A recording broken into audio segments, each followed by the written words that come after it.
જય માતાજી મિત્રો, ઓમ નમઃ શિવાય, જય શ્રી કૃષ્ણ કનૈયા, જય ગણપતિ બપ્પા. મિત્રો, સ્વાગત છે તમારું મારી યુટ્યુબ ચેનલ સનાતન ભક્તિમાં. મિત્રો, ચૈત્ર માસ ચાલી રહ્યો છે અને આ ચૈત્ર માસમાં કીડીઓને કીડિયારું પૂરવાનું મહત્ત્વ વધુ જ છે. હિન્દુ ધર્મમાં કીડિયારું પૂરવું એ એક ધાર્મિક પરંપરા છે. લોકો આ પરંપરાને પણ માન આપે જ છે. તો આ ચૈત્ર માસમાં કીડિયારી પૂરવાથી વિશેષ શું લાભ થાય છે તેની વાત આજના વિડીયોમાં કરીશું. ચૈત્ર માસમાં કીડિયારું પૂરવું હિન્દુ પરંપરાનું મહત્વનું અંગ છે. તે માત્ર ધાર્મિક ક્રિયા નહીં, પણ આર્થિક સમૃદ્ધિ, આરોગ્ય અને પર્યાવરણ જાળવણી માટે પણ જરૂરી છે. આ વિધિ માતા લક્ષ્મી અને વિષ્ણુ ભગવાનની કૃપા પ્રાપ્ત કરવા માટે શ્રેષ્ઠ માનવામાં આવે છે. કીડિયારું પૂર્યા પછી ઓમ નમો ભગવતે વાસુદેવાય મંત્ર બોલીને પ્રાર્થના કરવી જરૂરી છે. તો ચાલો મિત્રો, આજના વિડીયોમાં આપણે કીડિયારી પૂરવાનું મહત્ત્વ અને ચૈત્ર માસમાં વિશેષ મહત્ત્વ શું છે તથા કીડિયારું કેવી રીતે બનાવવું તથા 7 ધાન નાળિયેરમાં ભરીને કીડિયારું પૂરવ એક મહત્ત્વનું અંગ છે તે કઈ રીતે છે અને તેમાં કયા 7 ધાન ભરવા તેની સંપૂર્ણ વિધિ આજના વિડીયોમાં વાત કરીશું. સામાન્ય રીતે ચૈત્ર માસમાં, ખાસ કરીને ચૈત્ર શુક્લ પક્ષમાં નવરાત્રિ કે રામનવમી પછી કીડિયારું પૂરવું શ્રેષ્ઠ માનવામાં આવે છે. મિત્રો, કીડિયારું કઈ રીતે પૂરવું? તો પહેલાં ઘરના મુખ્ય દરવાજા, દિવાલો અને ખૂણાઓની સંપૂર્ણ સફાઈ કરો.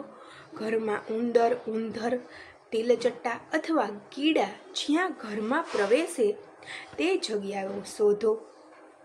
જગ્યાને પહેલાં પાણી અથવા ગૌમૂત્રથી સાફ કરી પછી સૂકી રાખવી. ધાર્મિક માન્યતા પ્રમાણે કીડિયારું પૂર્યા પછી થોડી હળદર અને ચોખા ચઢાવવા. કીડિયારું પૂર્યા પછી તુલસી પ્રસાદ લઈને શ્રી વૈષ્ણવે નમઃ કે ઓમ નમો ભગવતે વાસુદેવાયનો મંત્ર બોલવો જોઈએ. મિત્રો, કીડિયારું પૂર્યા પછી શું કરવું જોઈએ? ગૃહદેવતાનું પૂજન કરવું. ઘરમાં શુભતા માટે દીપ પ્રગટાવી વિશેષ પૂજા પાઠ કરવો. દાન કરવું જોઈએ. ગરીબોને અનાજ અથવા તુલસી પત્ર આપવામાં આવે છે.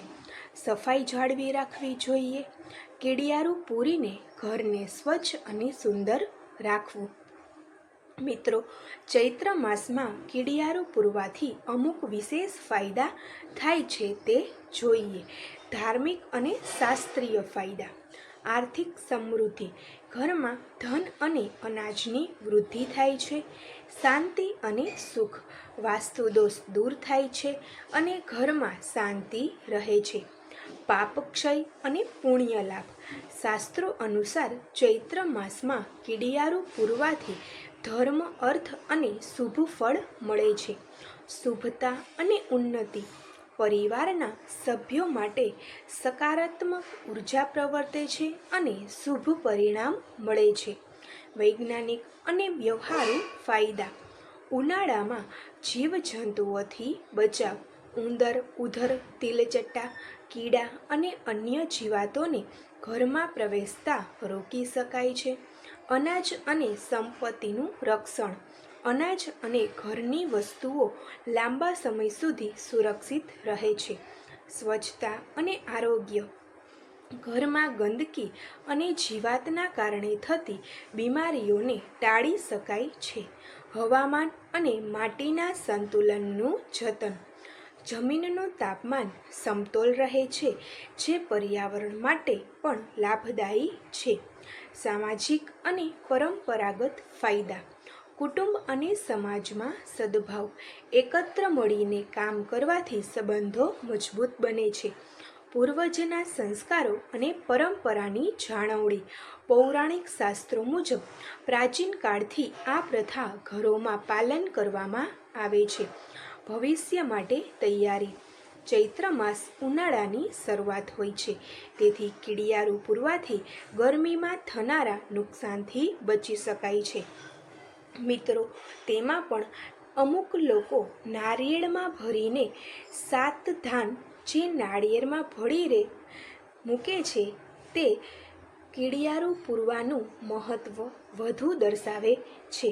તો મિત્રો, નાળિયેરમાં ભરવાના 7 ધાન જોઈએ અને આનું મહિમા વિશેષ છે તેની વાત હવે કરીએ. નારિયેળ એટલે શ્રીફળ. હિન્દુ ધાર્મિક અને વાસ્તુશાસ્ત્ર મુજબ શુભ ફળ માનવામાં આવે છે. તેમાં 7 પ્રકારે ધાન ભરીને કોઈ વિશેષ રીતે જમીનમાં અંદર સમર્પિત કરવાથી શુભ માનવામાં આવે છે. મિત્રો, આ નારિયેળમાં ભરવાના 7 ધાન જોઈએ તો ચોખા, મગ, રવો, ઘઉંનો કરકરો લોટ, ખાંડ અને ઘી. ત્યારબાદ ચોખા તથા મગને કરકરા પીસી લેવા. ત્યારબાદ બધા ધાનને ભેળવી લેવા. મિત્રો, હવે સૂકું નારિયેળ લેવું.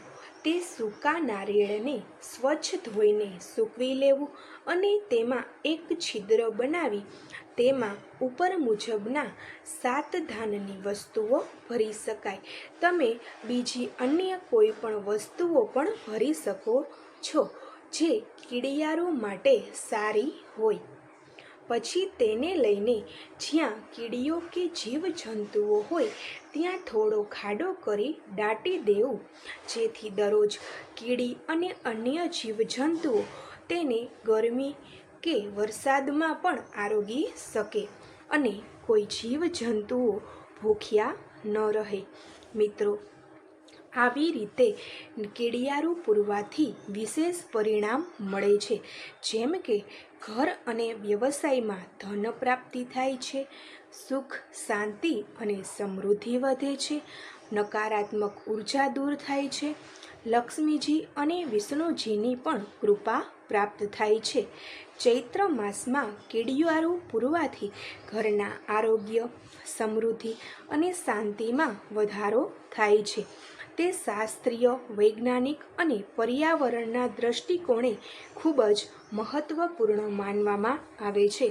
મિત્રો, તો તમે પણ આ ચૈત્ર માસમાં કીડિયારું પૂરો અને જો સમય જણાય તો નારિયેળમાં 7 ધાન ભરીને વિશેષ રીતે કીડિયારું પૂરવું, જેથી તમારી સુખ, શાંતિ અને સમૃદ્ધિમાં વધારો થાય. મિત્રો, તમને મારો આ વિડીયો પસંદ પડ્યો હોય તો લાઈક કરજો, શેર કરજો અને ચેનલને જરૂરથી સબસ્ક્રાઈબ કરજો. ઓમ નમઃ શિવાય. જય શ્રી કૃષ્ણ કનૈયા. જય ગણપતિ બપ્પા.